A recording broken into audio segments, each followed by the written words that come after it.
अपना next question है question number 8। इसके ए पार्ट में क्या बोल रहा है, in a round robin tournament the Tigers beat the Blue Jays and the Tigers beat the Cardinals, the Tigers beat the Orioles, the Blue Jays beat the Cardinals. Basically इसमें एक round robin tournament हो रहा है।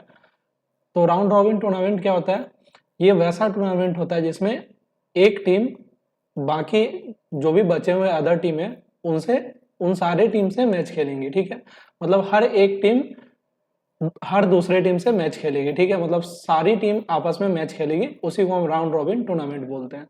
तो basically tournament का जो output है वो दे रखा है कि किसी मैच में टाइगर्स ने ब्लू जेज को बीट करा, अगले मैच में टाइगर्स ने कार्डिनल्स को बीट किया एंड सो ऑन, ऐसे करके दिया है। ठीक है, तो इसको हमें क्या करना है, model this outcome with a directed graph, मतलब कि डायरेक्टेड ग्राफ की हेल्प से इस आउटकम को हमें दिखाना है। तो चलिए कैसे होगा इसका सॉल्यूशन देखते हैं।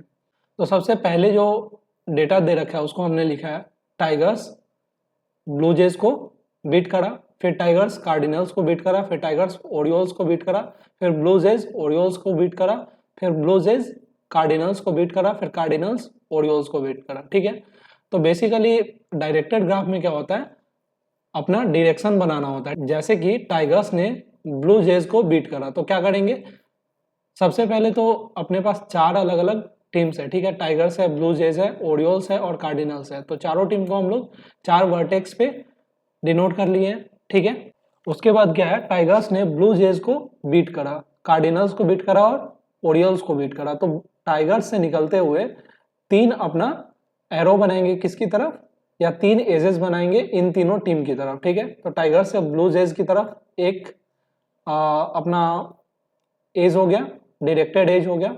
उसी तरह कार्डिनल्स की तरफ एक डायरेक्टेड एज हो गया, उसी तरह ओरियोल्स की तरफ एक डायरेक्टेड एज हो गया। और उसके बाद क्या, ब्लू जेज ओरियल्स को बीट करा तो ब्लू जेज से ओरियल्स की तरफ एक डायरेक्टेड एज हो जाएगा, फिर उसी तरह ब्लू जेज से कार्डिनल्स की तरफ एक डायरेक्टेड एज हो जाएगा। उसके बाद लास्ट में कार्डिनल से ओरियल्स की तरफ एक डायरेक्टेड एज होगा। तो इस तरीके से अपना फाइनल आउटपुट आ जाएगा। अगर क्लियरली आप देखना चाहते हैं तो ऐसे आप डिनोट कर सकते हैं, यहाँ पे टाइगर, यहाँ पे ब्लू जेज, यहाँ पे ओरियल्स, यहाँ पे कार्डिनल्स। ठीक है, चार अलग अलग एज हो गया अपने पास ऐसे करके। ठीक है, टाइगर्स ने सारी टीम को हरा दिए हैं। ठीक है, तो सबसे पहला डायरेक्टेड ग्राफ इधर की तरफ, फिर दूसरा इधर की तरफ, फिर इसने कार्डिनल्स को भी हराया तो एक डायरेक्टेड ग्राफ इधर की तरफ भी हो जाएगा।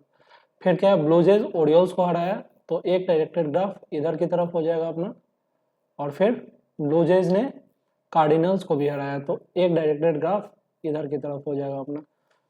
और क्या डेटा है, कार्डिनल्स ने ओरियोल्स को हराया तो एक डायरेक्टेड ग्राफ इधर हो जाएगा। तो फाइनली अपना ये आउटपुट हो जाएगा। ठीक है, सेकेंड क्वेश्चन की तरफ बढ़ते हैं। 8 के बी में क्या है, 8G is equal to V, E be a simple graph. तो कोई ग्राफ है जिसका वर्टेक्स और एज दे रखा है और वो सिंपल ग्राफ है।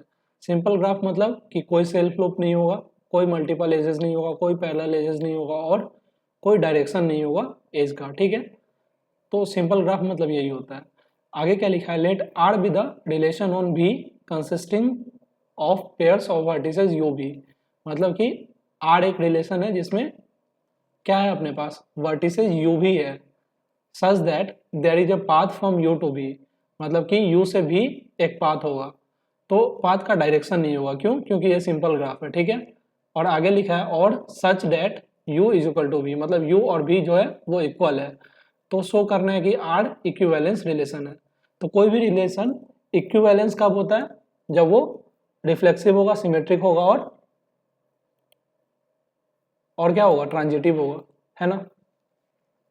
तो अगर इक्विवेलेंस को देखें तो रिफ्लेक्सिव में क्या होता है कि किसी भी सेट में अगर एक एलिमेंट 1 1 एग्जिस्ट कर रहा है, 2 2 एग्जिस्ट कर रहा है, मतलब सेम एलिमेंट एग्जिस्ट कर रहा है तो वो रिफ्लेक्सिव कहलाता है। सिमेट्रिक कब कहलाता है, किसी भी सेट में अगर 1 2 एग्जिस्ट कर रहा है तो 2 1 भी एग्जिस्ट करना चाहिए, तब ये जो भी अपना सेट होगा वो सिमेट्रिक कहलाएगा। उसी तरह अगर मान लीजिए किसी सेट में 1 2 एग्जिस्ट कर रहा है और 2 3 एग्जिस्ट कर रहा है तो एक एलिमेंट 1 3 भी एग्जिस्ट करेगा, तो अपना ट्रांजिटिव कहलाएगा। ठीक है, तो रिफ्लेक्सिव, सिमेट्रिक और ट्रांजिटिव आपको समझ में आ गया होगा। तो इक्विवेलेंस रिलेशन हमें शो करना है। ठीक है, जो u है वो v के इक्वल दे रखा है पहले से, तो u भी एक हम लोग एज बना सकते हैं और v भी एक एज बना सकते हैं। ठीक है, तो अगर ये दोनों एग्जिस्ट करेगा तो अपना रिलेशन क्या होगा, रिफ्लेक्सिव हो जाएगा। सिमिलरली जब u इक्वल टू v है तो सबसे पहले हम मान रहे हैं कि u भी एक क्या होगा, एज एग्जिस्ट करेगा, तो फिर vu भी एज तो एग्जिस्ट करेगा ही ना, u भी अगर है तो vu भी तो एग्जिस्ट कर रहा है, तो ये सिमेट्रिक भी हो जाएगा इस तरीके से। और ट्रांजिटिव में क्या है, u भी अगर एग्जिस्ट कर रहा है तो vu तो एग्जिस्ट कर ही रहा है, ऊपर में ही देख चुके हैं आप। तो अगर ये दोनों एग्जिस्ट कर रहा है तो u भी एग्जिस्ट करना चाहिए, तो obviously v is equal to u है तो u भी एग्जिस्ट कर रहा है, तो अपना जो ग्राफ होगा वो यहाँ पे ट्रांजिटिव होना चाहिए। ठीक है, तो अपना ग्राफ ट्रांजिटिव भी होगा। इसको आप कट कर सकते हैं, यहाँ पे आप ट्रांजिटिव लिख सकते हैं, TRANSITIV। ठीक है, तो अपना ग्राफ ट्रांजिटिव भी होगा। तो अपना ग्राफ हम दिखा चुके हैं कि रिफ्लेक्सिव भी हो रहा है, सिमेट्रिक भी हो रहा है और ट्रांजिटिव भी हो रहा है। तो इन तीनों रिलेशन को और फॉलो करता है तो फाइनली वो इक्विवेलेंस रिलेशन है। ठीक है, अब बढ़ते हैं सी पार्ट पे। सी में क्या है, determine whether the following given pairs of directed graphs shown in figure 1 and 2 are isomorphic और नॉट। मतलब कि फिगर 1 और 2 में जो भी दो अलग अलग पेयर ऑफ ग्राफ दिए हुए हैं वो आइसोमॉर्फिक है या नहीं है, ये हमें शो करना है। ठीक है, तो आप देख सकते हैं कि ये जो दोनों ग्राफ है ना, दोनों पेयर ऑफ ग्राफ है वो डायरेक्टेड ग्राफ है। ठीक है, तो जो आइसोमॉर्फिज्म होता है डायरेक्टेड ग्राफ में वो कैसे होता है, सबसे पहले तो उसका दो कंडीशन होता है। पहला, undirected graph should be isomorphic to each other, मतलब फिगर 1 में जो दोनों पेयर है ग्राफ का उसका अनडायरेक्टेड फॉर्म एक दूसरे के आइसोमॉर्फिक होना चाहिए। और दूसरा कंडीशन क्या है, there corresponding directed sequence should be same. तो सेकेंड कंडीशन क्या है कि उनका कॉरस्पॉन्डिंग डायरेक्टेड सीक्वेंस सेम होना चाहिए। इससे क्या समझते हैं, जब हम सॉल्व कर रहे होंगे तो हम इजिली समझ जाएंगे। ठीक है, सबसे पहले कि आइसोमॉर्फिक कब होता है, तो अगर number of edges, number of vertices और जो डिग्री है वर्टिसेज का वो सेम होगा तो हम बोल सकते हैं कि ग्राफ क्या होगा, आइसोमॉर्फिक होगा। ठीक है, तो यहाँ पे अगर आप देखिएगा तो इस फिगर में और इस फिगर में अपने पास क्या है, नंबर ऑफ वर्टिसेज कितना है, u1 u2 u3 u4, मतलब 4 वर्टिसेज इसमें है, 4 इसमें है। ठीक है, तो नंबर ऑफ वर्टिसेज 4 हो गया। नंबर ऑफ एजेस कितने हैं, 1 2 3 4, 4 एज इसमें है, 4 एज इसमें भी है, तो नंबर ऑफ वर्टिसेज भी सेम है, एजेस भी सेम है। अगर डिग्री देखना चाहे तो u1 का डिग्री क्या है, एक एज इधर एक एज इधर, तो डिग्री 2 हो जाएगा। सिमिलरली सारे में तो सबका डिग्री 2 है। सिमिलरली यहाँ पे सारे जो वर्टेक्स है उसका डिग्री क्या है, 2 है। तो ठीक है, अगर ये तीनों सेम है तो हम बोल सकते हैं कि जो अपना ग्राफ है वो क्या है, आइसोमॉर्फिक है। ठीक है, लेकिन डायरेक्टेड ग्राफ को आइसोमॉर्फिक होने के लिए हमें ये शो करना पड़ता है कि जो उसका डायरेक्टेड सीक्वेंस है वो सेम होना चाहिए। ठीक है, तो डायरेक्टेड सीक्वेंस से हम क्या समझते हैं, सबसे पहले ये जानिए। तो सबसे पहले तो अपना जो ओरिजिनल ग्राफ था वो कुछ ऐसा दिया हुआ था। ठीक है, तो डायरेक्टेड सीक्वेंस निकालने के लिए सबसे पहले हम लोग वर्टेक्स को कंसीडर करेंगे, फिर इन डिग्री को कंसीडर करेंगे, फिर आउट डिग्री को कंसीडर करेंगे। तो वर्टेक्स अगर u1 देखें तो यहाँ का इन डिग्री कितना है, यहाँ पे इन कितना एरो कर रहा है, यहाँ से एक आउट जा रहा है, 2 आउट जा रहा है, इन एक भी नहीं कर रहा, तो इसका इन डिग्री 0 हो गया और आउट डिग्री इसका 2 हो गया। सिमिलरली u2 का देखेंगे तो इन डिग्री 1 होगा और 2 होगा। ठीक है, इन डिग्री 2 होगा और इसका आउट डिग्री 0 होगा। ठीक है, सिमिलरली u3 और u4 के लिए ठीक है निकाल सकते हैं हम लोग। फिर उसी तरीके से हम इस वाले ग्राफ में v1 v2 v3 v4 में हम लोग इन डिग्री आउट डिग्री निकाल सकते हैं। तो इन डिग्री आउट डिग्री यहाँ पे लिस्टेड है। ठीक है, तो अब क्या करना है, अब हमें एडजेसेंट एजेस को कनेक्ट करना है। अगर वो कनेक्ट हो गए, ठीक है, ग्राफ में जैसे कनेक्टेड है वैसे अगर वो कनेक्ट हो गए फाइनली, तो हम बोल देंगे कि अपना जो ग्राफ है वो आइसोमॉर्फिक है। अगर नहीं हुए तो आइसोमॉर्फिक नहीं कहलाएंगे। तो सबसे पहला u1 के केस में देखिए, तो u1 का जो डिग्री है वो 0 2 के पेयर में है, तो हम लोग 0 2 पेयर वाला कंसिडर करेंगे इसमें। तो u1 के एडजेसेंट जो होगा वो v3 वर्टेक्स होगा। तो यहाँ u1 लिए तो इस सेट में हम लोग v3 वर्टेक्स लिए हैं। ठीक है, अब देखिए अगर इसमें u1 है, अगर इस ग्राफ में u1 है तो वो किससे किससे कनेक्टेड है, u3 या u4। ठीक है, तो U3 या U4 में देख रहे हैं तो दोनों में ही जो इन डिग्री आउट डिग्री है वो 1 है, ठीक है। तो हम लोग इस वाले ग्राफ में भी हम लोग ट्राई करेंगे कि या तो वर्टेक्स V1 नहीं तो V2 से कनेक्ट हो अपना V3, ठीक है। तो V3 जो यहाँ पे है वो V1 और V4 से कनेक्टेड है, तो हम लोग नेक्स्ट जो वर्टेक्स है वो V1 कंसिडर करेंगे, ठीक है। तो यहाँ तक तो सब कुछ ठीक है। अब यहाँ U4 जो है वो किससे किससे कनेक्ट हो सकता है। सबसे पहले अपना U1 U4 से कनेक्ट हुआ, फिर उसके बाद U4 कहाँ जा सकता है, U2 के पास जा सकता है, ओनली इसके पास यही पाथ बच गया है, ठीक है।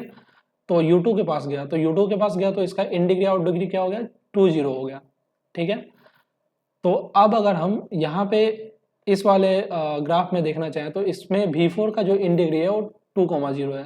तो अगर V1 से V4 को हम लोग कनेक्ट करना चाहे, V1 से V4 को कनेक्ट करना चाहे तो डायरेक्टली ये नहीं कनेक्ट हो रहा है, तो कहीं ना कहीं जो U2 के करस्पॉन्डिंग जो अपना V4 आना चाहिए पेयर में वो नहीं हो रहा है, ठीक है। तो जो अपना जो ग्राफ है वो आइसोमॉर्फिज्म नहीं शो करेगा। अगर ये अनडायरेक्टेड होता तो ये आइसोमॉर्फिज्म शो कर देता, लेकिन जब डायरेक्टेड केस की बात करेंगे तो ये आइसोमॉर्फिज्म नहीं शो करेगा। तो उम्मीद है इसका आंसर समझ में आ गया होगा। इसके बी पार्ट को देखते हैं, फिगर 2 को देखते हैं। फिगर 2 में क्या है, नंबर ऑफ वर्टिसेज आप काउंट करेंगे तो 1 2 3 4 इसमें है, इसमें भी 1 2 3 4 है, ठीक। तो नंबर ऑफ वर्टिसेज 4 4 लिख लिए। एजेस काउंट करेंगे तो 1 2 3 4 5 6 और एक सेल्फ लूप लेकर 7 हो गया, ठीक है। सिमिलरली इसमें भी काउंट कीजिएगा तो 7 आ जाएगा, ठीक है। डिग्री देखिएगा तो इस वाले का डिग्री U1 का डिग्री 1 2 3 है, U3 का क्या है 1 2 3 4 है, U4 का क्या है 2 है, U2 का क्या है 1 2 3 और सेल्फ लूप का डिग्री 2 होता है। क्यों, क्योंकि एक बार यहाँ से आउट की तरफ निकला है और एक बार इन हो रहा है कहीं ना कहीं, ठीक है। तो सेल्फ लूप का जो डिग्री होगा वो 2 होगा, ठीक है। तो ओवरऑल अपना डिग्री का जो कॉम्बिनेशन आया वो क्या आ गया 3 5 2 4 ऐसे करके आ गया। और इसमें भी अगर आप डिग्री इसी तरीके से निकालेंगे तो 2 4 5 3 करके आएगा, ठीक है। तो क्योंकि डिग्री का सीक्वेंस सेम है तो हम लोग यहाँ तक मान रहे हैं कि यहाँ तक सब कुछ सिमिलर है। अब हम लोग पहला जो कंडीशन है कि अपना अनडायरेक्टेड ग्राफ, मान लीजिए यहाँ पे एरो नहीं होगा तो यहाँ तक तो चीज़ें सेम है, सिमिलर है, ठीक है। अब हम लोग डायरेक्टेड सीक्वेंस मैच करके देखेंगे। तो वर्टेक्स U1 के लिए इन डिग्री क्या है 1 है 2 है और आउट डिग्री क्या है 1 है। तो इन डिग्री 2 हो गया, आउट डिग्री 1 हो गया। सिमिलरली U2 U3 U4 के लिए आप निकाल सकते हैं, ठीक है। तो यहाँ पे लिखा है। और इस वाले में वर्टेक्स V1 के लिए जो इन डिग्री होगा वो क्या होगा 2 होगा, आउट डिग्री क्या है 0 होगा, ठीक है। उसी तरह V2 V3 V4 का दिया हुआ है, ठीक है। और सेल्फ लूप का जो डिग्री होता है वो हम लोग कितना कंसिडर करते हैं 2 कंसिडर करते हैं, ठीक है ना। तो अब हम क्या करेंगे, अब हम लोग करस्पॉन्डिंग वर्टिसेस को मैच करवा के देखेंगे या एडजेसेंट एजेस को मैच करवा के देखेंगे। तो सबसे पहले मान लीजिए इस वाले में से हम लोग U1 को उठा रहे हैं, ठीक है।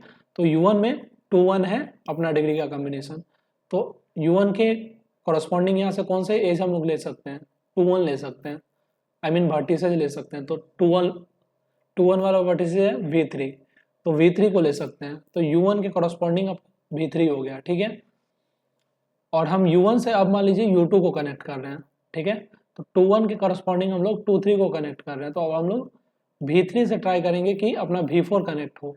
तो V3 से V4 कनेक्ट हो सकता है क्या, हाँ हो सकता है। तो अपना यहाँ तक भी एडजेसेंट वर्टिसेस मिल जाएगा, ठीक है। फिर उसके बाद U2 से हम लोग ट्राई करते हैं कि U3 मैच कर जाए। तो 2 3 से हम लोग 1 3 को मिलवाने का कोशिश कर रहे हैं। तो हम लोग इस वाले में V4 से V2 को मिलवाने का कोशिश करेंगे, ठीक है। तो ये हो पाएगा क्या, V4 यहाँ है V2 यहाँ है, तो हाँ एक ना एक पाथ मिल गया है, तो ये भी हो पाएगा। तो यहाँ तक भी सही है। तो अब जो बच गया लास्ट में यहाँ पे U4 बच गया, यहाँ पे V1 बच गया, ठीक है। तो अगर यहाँ तक चीज़ें सही है तो ये भी सही होगी, ठीक है। क्योंकि U3 से U4 जाने का भी वे है और V2 से V1 जाने का भी वे है। तो इस तरीके से हम बोल सकते हैं कि ये वाली जो ग्राफ है वो आइसोमॉर्फिज्म शो करेगा और इससे पिछला वाला जो ग्राफ था वो आइसोमॉर्फिज्म नहीं शो करेगा, ठीक है। उम्मीद है इस क्वेश्चन का आंसर आपको समझ में आ गया होगा। नेक्स्ट वीडियो में देखेंगे क्वेश्चन नंबर 9 का सॉल्यूशन।